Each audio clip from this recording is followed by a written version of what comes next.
Bum bum bum bum bum bum bum bum bum bum bum bum. Hey everybody, come on in here. It's time for Coffee with Scott Adams.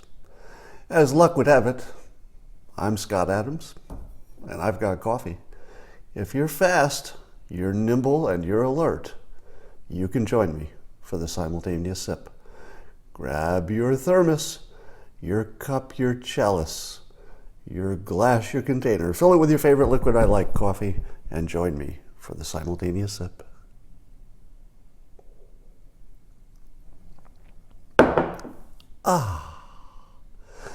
Well, I almost got kicked off of Twitter today and banned from the earth. Probably would have lost my career, etc. But I caught myself just in time. And let me tell you the mistake I almost made. Are you ready for this? So I didn't do this, but man, it's a good thing. I caught myself. Here's what I almost did today. There's a CNN story, about some small island in which a type of rat was killed by rising sea levels.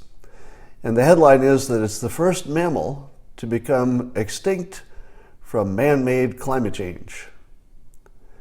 It's a rat, and it died because the sea level is higher. Man-made climate change. Now here's where I almost got in trouble.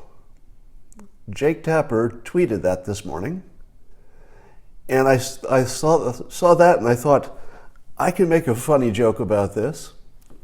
And I thought, I'm going to I'll retweet this, and I'll make my own comment. And I'll say, why does CNN always take sides with the rats? Do you see why I would have lost my entire career if I did that? Let me see if anybody can tell. Now, I'm experienced in all things. I'm experienced in all things media, but I want to see if you could have seen this coming. If I had tweeted that, it would have been the end of my career. Can anybody tell me why? It's not because it was Jake per se, although that's part of the story. Does anybody want to have a guess? Because I don't think any of you would have seen this. I see some people laughing, and yeah, there we go. Some people have the right answer. Rats, historically, in the worst possible way, have been associated with anti-Semitism. You know, the implication that the Jews are the rats, I guess, is the anti-Semitic element that historically has been sort of as bad as wearing blackface, right? So it's one of the worst things you can do. And I'm pretty sure Jake is Jewish, so it would have been the worst possible thing I could have done, all right? Because nobody would have believed that I was just making a joke about rats, because, you know, the context would have ended me.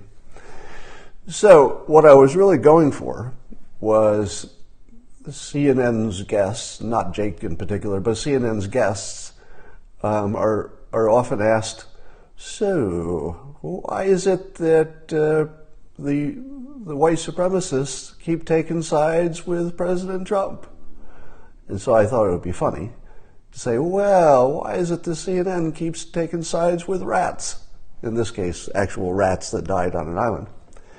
And then I thought, I'll make you some kind of Clapper joke. It's like, yes, but Clapper's still here. And I thought, I can't win with this. So I bailed out. So that's the joke that you didn't hear. By the way, if you are tempted to retweet that joke, don't do it. Don't do it. Now, I'm of the camp that says that, you know, free speech is great, and even if you don't intend it to mean that way, it can still be offensive. And we just don't need to live in a world where we're offending people for no reason. So don't be offensive. Don't make the mistake I almost made. So that's a cautionary tale. Let's talk about the TDS weapon of mass destruction that's heading our way. You all know where I'm going with this, right?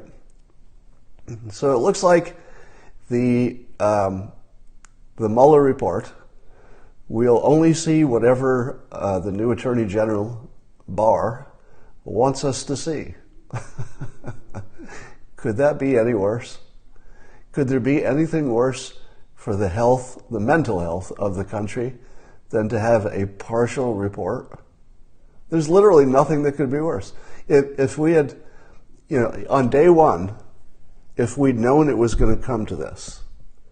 And by the way, why did it take until now for all of us to understand that that report would not be public and that it's actually designed to be a not public report and that the only person who ever could have reported was going to be the Attorney General, or at least that's who would decide what's reported?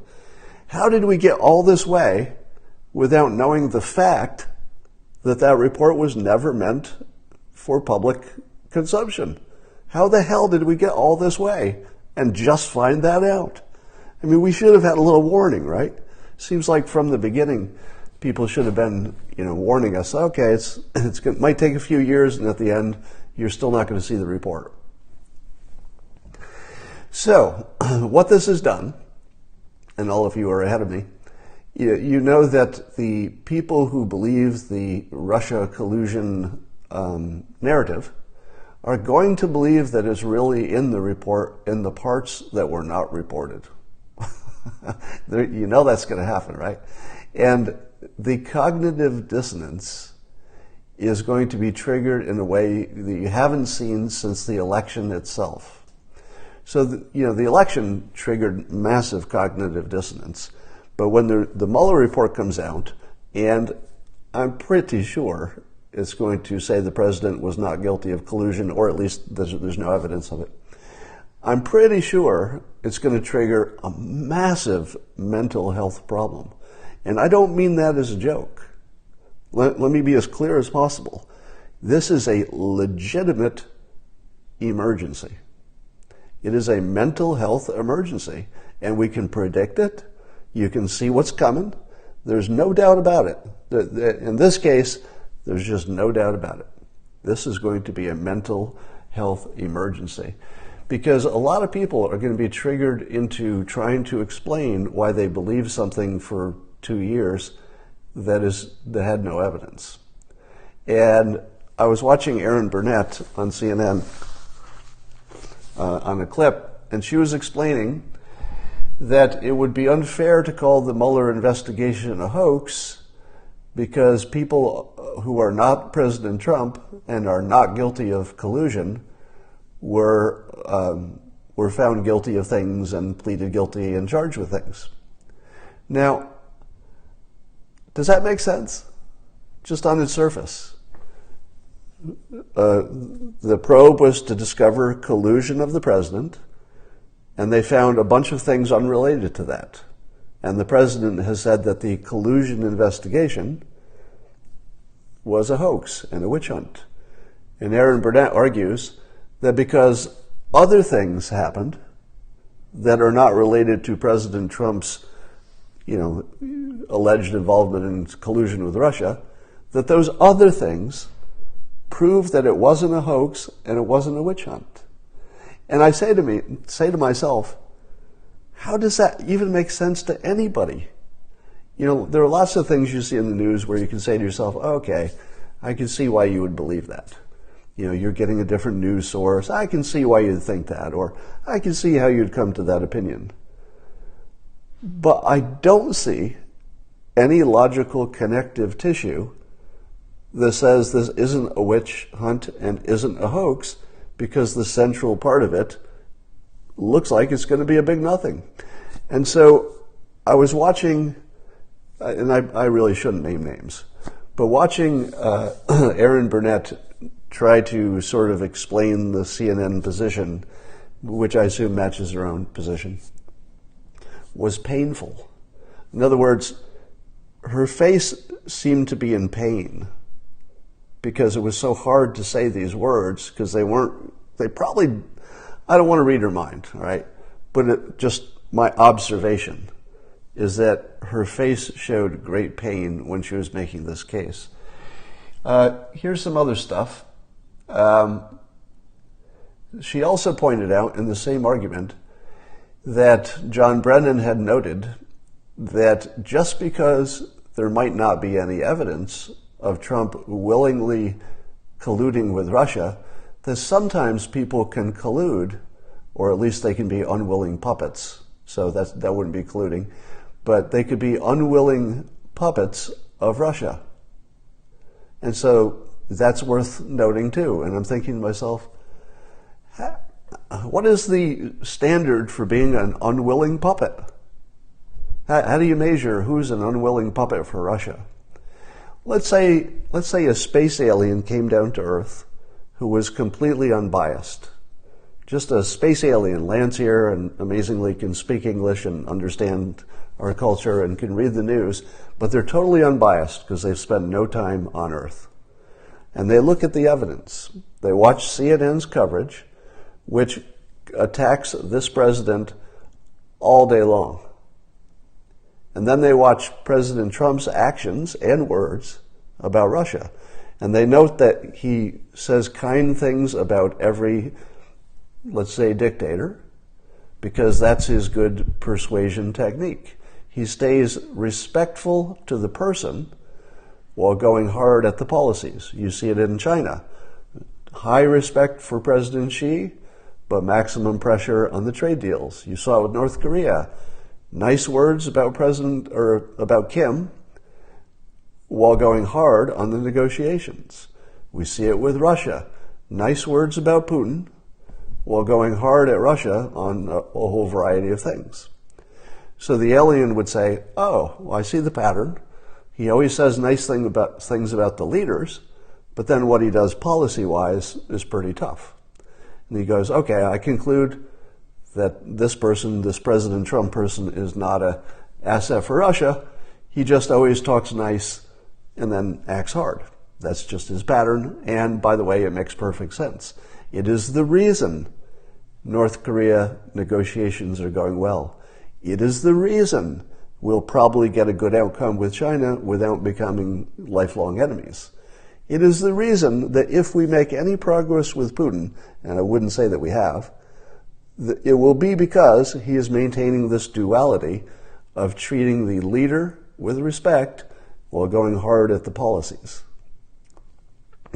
It's a good strategy.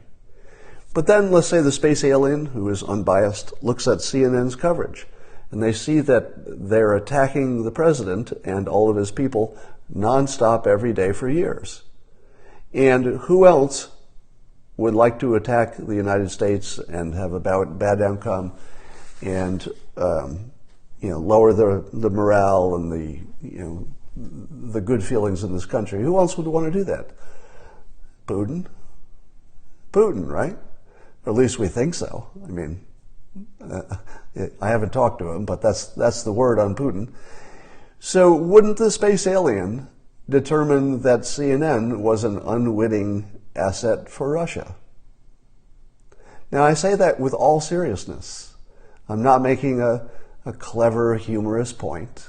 I'm saying that if a space alien went down and analyzed it objectively and compared Trump to CNN, it wouldn't even be close. The alien would conclude that CNN was a Russian asset, if it assumed that one of them was, right? If it started with that assumption. That's highly hypothetical, so it doesn't persuade you, but I just felt like making that point. All right. Now, CNN is also talking about today a witness, some American business person who has Russian connections and also hosted Trump when he was a private citizen a few decades ago when he visited Russia. And there's a suspicion that maybe this Russian, this American who's in Russia, so we can't get to him, has the goods on Trump. And I just looked at this story and I thought, this feels so desperate. Do you know what the evidence is of what this American businessman who lives in Russia is? Do you know what the evidence is that he has the goods, some kind of goods on Russia? None. It's just somebody who knows Trump and knows Russians. That's it.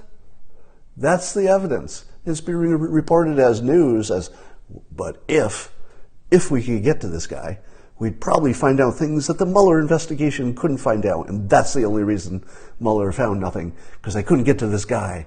He's the one who has it all. There's no evidence of that. There's simply evidence that there's a guy they like to talk to. That's it. All right. Then there's also a story. You can see that the anti-Trump media is trying to get rid of the Jussie Smollet story, and trying to get rid of the Covington kids and these stories that are all bad for their narrative. And so, sure enough, like clockwork, how many of you knew that this week there would be stories about white supremacists trying to do dangerous stuff? Didn't you know that was going to be a CNN story? Sure enough, perfect timing. There's a story about some National Guard crazy guy who they're calling a white supremacist because they found an email that he had not sent, but he had composed to a white supremacist saying that the U.S. needs to be a white country because Europe is lost. So that's what it said in the email. Now, I'm not going to argue that he wasn't a white supremacist. All right? So I will accept the probability that if he wrote an email to a known neo-Nazi and if he said the things that are reported, well, that sounds pretty white supremacist to me. So I accept that part. But here's the thing. Also in his emails, they got to see his motives and his plans for all the weapons he had acquired. And he said he wanted to kill everyone on Earth.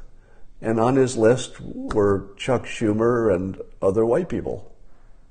Now, let's say he's a white supremacist, and the evidence seems, if it's confirmed, of course, the first 48 hours of every story, you should assume that everything could change. But if it's confirmed that he's a white supremacist, it's probably also going to be confirmed that that's not the motivation for killing all the white people in the country. Or no, all the white people in the world. Because he wanted to do that. He'd be a very bad white supremacist if he wanted to kill all the white people. Well, he did say he wanted to kill all... Somebody saying Chuck Schumer isn't white because he's Jewish. I don't accept that interpretation. But in any event, he did say that he wanted to kill all the people in the world. And of course, many of them would be white. He did not say, I want to kill all the people who are not white. So here's where I'm going with this. He is a white supremacist, probably, assuming that gets confirmed. And he did want to do some terribly bad things. But they're not exactly connected. So far, we've seen no evidence that the wanting to kill all the people in the world was necessarily related to him being a white supremacist. But it's the best they could come up with. What they really needed was a clean story of a real white supremacist killing non-white people, or attempting to. That was the story that they really needed. But they couldn't get that one. And, time was critical. So they got one that was, at least he's a white supremacist. We don't know what he was going to do with the guns, but we don't like it. And by the way, I'm not defending the white supremacist. So if it sounds like that, just understand that. All right. I'm expecting an enormous TDS problem when the Mueller report drops. And I'm going to suggest a solution that I don't think will be used, but it will teach you something about persuasion. All right? So this is a non-practical suggestion that would teach you something about persuasion and also would deal directly with the TDS that's about to happen. And it's going to be dangerous. I'm not kidding. There's no hyperbole here. The mental health of the country is really going to be challenged fairly soon with this Mueller report. And here's the suggestion. Now remember, this is not a practical suggestion. It's just something that could be done. In the sense, it would be easy to do, so implementation would be simple. And it would directly deal with TDS, and you're gonna frickin' hate it. You're gonna frickin' hate this suggestion. You ready? The president cannot pardon Jussie Smollet because it's a state crime, not a federal crime.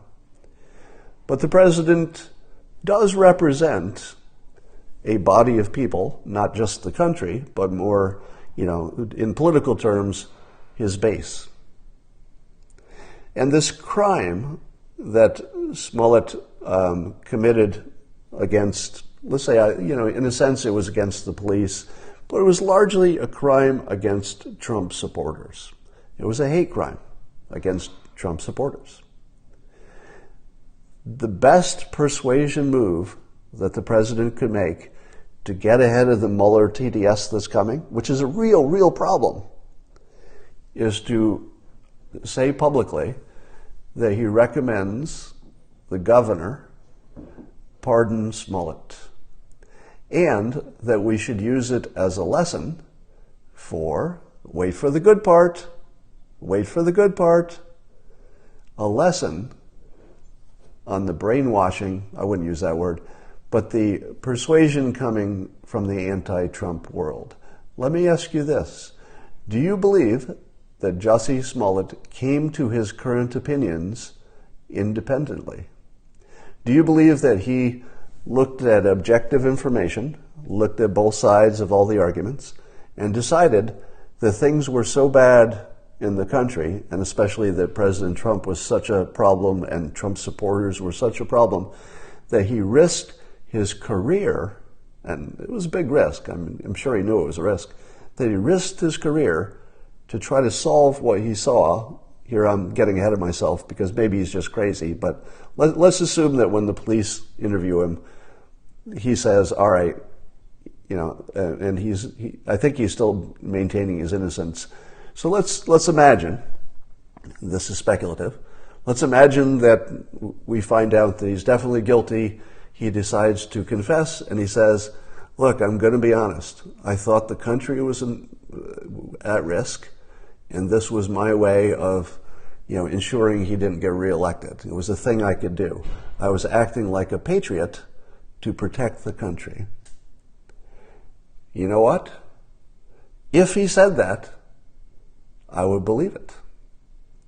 Because, as I've been telling you for the last several years, people do not come up with their own political opinions. They are assigned their opinions by the media that they choose to consume. People are assigned opinions. They are quite literally brainwashed. Both sides. It's not just CNN watchers. It's just whatever you watch, whatever you consume. If you don't look at both sides, you're definitely being brainwashed. There's no doubt about it. And I mean that literally. You are being mentally rewired to become a different person and to have different views. Can CNN, MSNBC, and the anti-Trump media do something that powerful? Yes, it's obvious. All you have to do is look at half of Hollywood and you can see that they are literally experiencing mental derangement and a true belief that they're living in a country with a dictator. They actually believe it. Despite any evidence to the contrary, they believe this to be true. So, in my opinion, President Trump could, and I'm not predicting he'll do this. So don't worry about it happening, right? So those of you who are objecting to this, you don't really have to because it's not going to happen. The president could reframe the situation in the whole country so that people understand that the enemy of the people, the media, are the people who victimized Jussie Smollett. Boom. Jussie Smollett, if he was acting in his mind as a patriot, is the victim. Now, that doesn't excuse the fact that he broke laws. It doesn't excuse the fact that he targeted a group of the country. Everything he did is bad, and that's the reason there are laws about that kind of stuff. So the law is quite clear, and if he did what we imagine he did and what it's alleged that he did, there's a reason that there's jail time involved with that. I mean, those are serious things. But that's also why people get pardons as opposed to getting released from, in a jury trial. The pardon is for people who are guilty. Pardons are not for people who are not guilty. Pardons are for people who did some bad stuff, but there's some extenuating circumstance. Maybe they've been in jail too long, lots of different reasons. So, President Trump could, and this is just a persuasion lesson, I'm not recommending it, not saying it's going to happen, could write an open letter. He could say, this looks like a case of the media brainwashing Jussie Smollet to violence.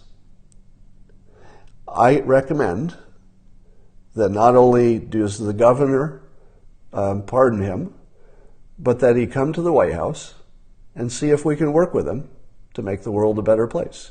Maybe there's something of interest that he could be involved with.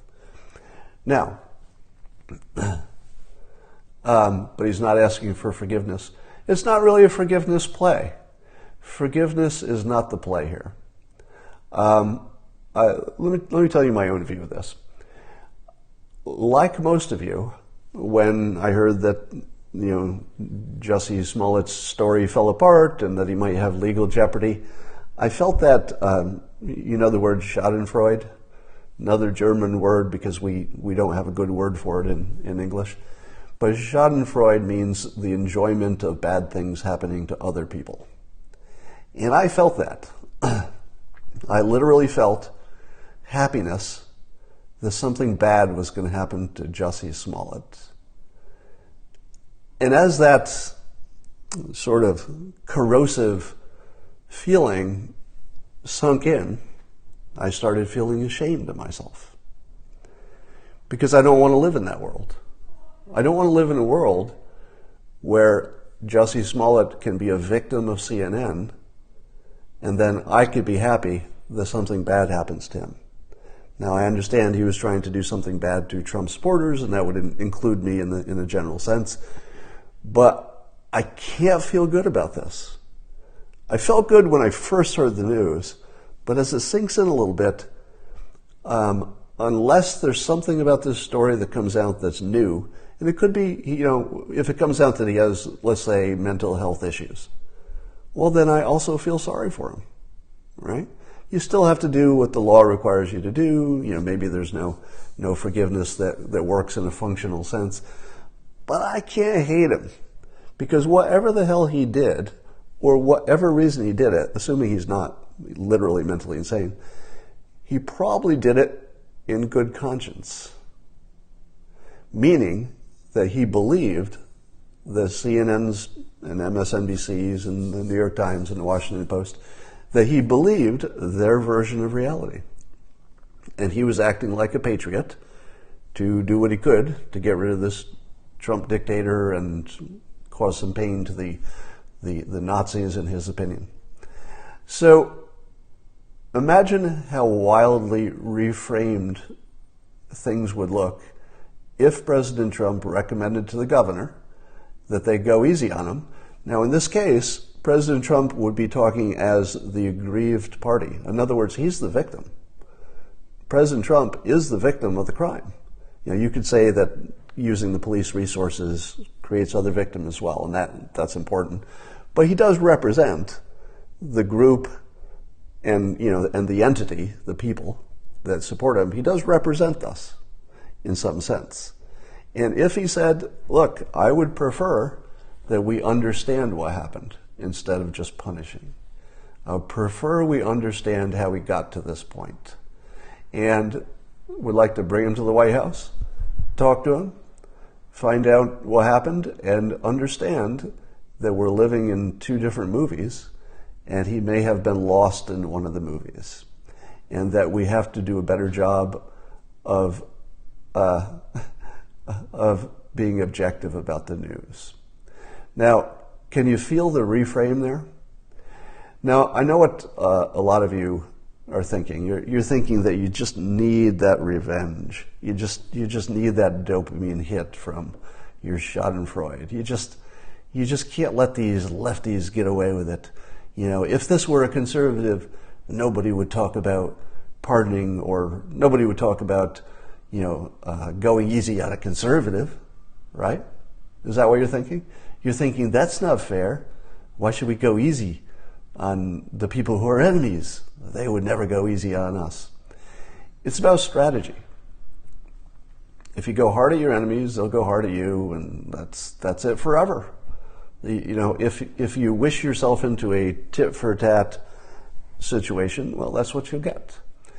But for the price of one person who you think should go to jail, and you're really mad, for the price of that one person maybe not going to jail, you could change the entire way that the country looks at its situation.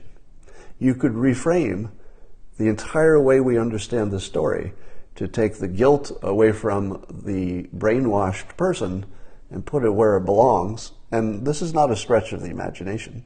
The blame squarely belongs with the fake news, enemy of the people groups. Now, what's different about today compared to even, let's say, 20 years ago, is that the ability of the press to tweak your emotional centers and cause you to act is better than it's ever been. So while I don't think the press could have brainwashed people too effectively in the 60s, in 2019, they can brainwash. They can absolutely make you believe things that are ridiculous. And you see it all the time, right? Plenty of examples. So, you got really quiet. I was watching the comments, and you got really quiet. Now, nobody says he's not a criminal. Nobody says these crimes are trivial. Nobody says that people should be, let's say, unaffected by, the legal system. Nobody thinks that he should be above the legal system. But for strategy purposes, yes, somebody used the word here, as a strategy, sometimes you have to give up a pawn. So Smollett is a pawn in the larger game of chess, which is the country. And if the president decided to trade a pawn for reframing the entire issue to support his story that the enemy of the people, the press, are so bad that they weaponize this guy into doing this, which is exactly what happened, in my opinion, until new information changes my mind, which it might.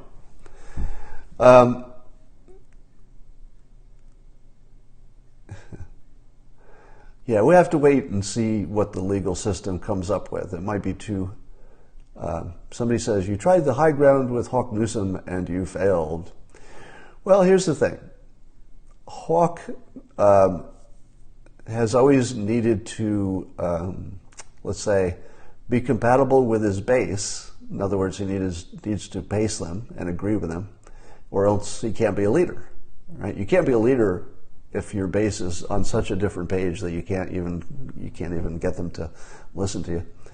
So his problem was that getting even a little bit friendly with the people they imagine are the enemy just didn't work.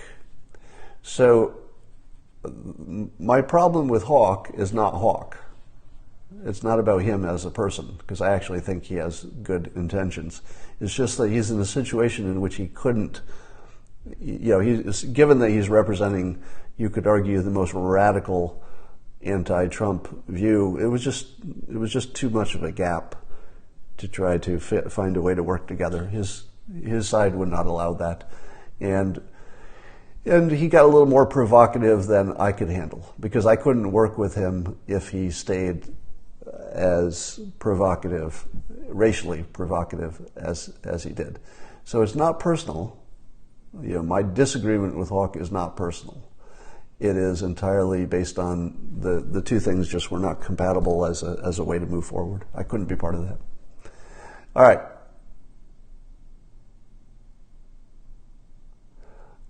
He is an adult and needs to be held accountable. Yeah, none of that has anything to do with my point. So here are the things that don't address my point. He is guilty. He did a bad thing. The law must treat everybody equal. He's an adult, so he must take responsibility. Those are all true things, but they don't address my point. Because the whole point of a pardon is that you're dealing with guilty people. They are guilty. You don't talk about a pardon, typically, for someone who is innocent. That's a different process. Somebody says he's complicit in the brainwashing, he's not a victim of it. Well, let me ask you this. Here's a mental experiment. Imagine if there were no biased news sources. So imagine that the news were reported just facts. And if the news didn't know a fact, it wouldn't report it. And if it didn't have two sources that they could name, they wouldn't report it. So imagine a world where only facts are reported. Would Jussie Smollet have felt the way he felt about President Trump and his supporters? Not a chance. There's not a chance that any citizen is making their own decisions. They're not. They're being assigned opinions. Now, I have a theory that the reason that Hollywood types and artists and creative types are more susceptible is that they think in terms of stories. If you're an actor, if you're in Hollywood, your brain is optimized for narrative and stories. If you're, say, an engineer, you're a scientist, you're a business person, your brain is optimized to look past bias. That's what those professions do. They teach you the skill of looking past bias. So it should not be a surprise that the people who are most torqued up, the people who are angry to the point of acting insane or doing things that look insane, it's not a surprise that there's a certain segment of the population who's more susceptible to that because they don't have the background and training to recognize bias and to maybe see around it a little bit.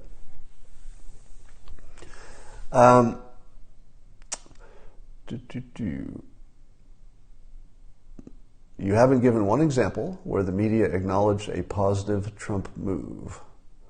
Were we even talking about that?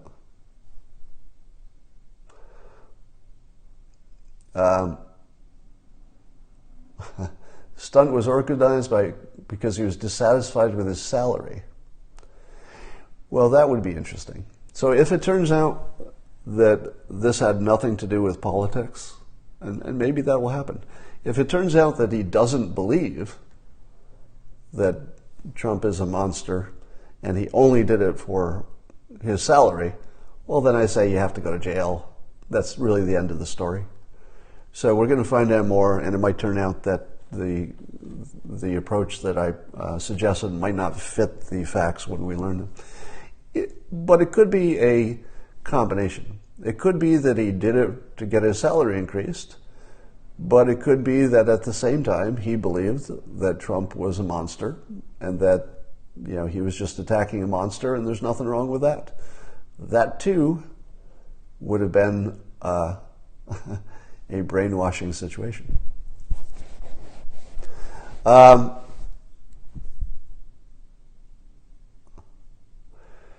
right. You're assuming his mental state in this whole scenario. No, I'm not. I'll say it slower. We don't know his mental state. If it turns out, as I just said, that he has mental problems, that means one thing. If it turns out he was doing it just for career reasons, that means another thing. We don't know, and when we do know, we'll know what to do. So I was talking in the speculative form, which I clearly labeled, which is that if it's exactly what it looks like, sort of an anti-Trump political act that may have had some impact on his salary, he thought. But if it was a political act, then you go one direction. And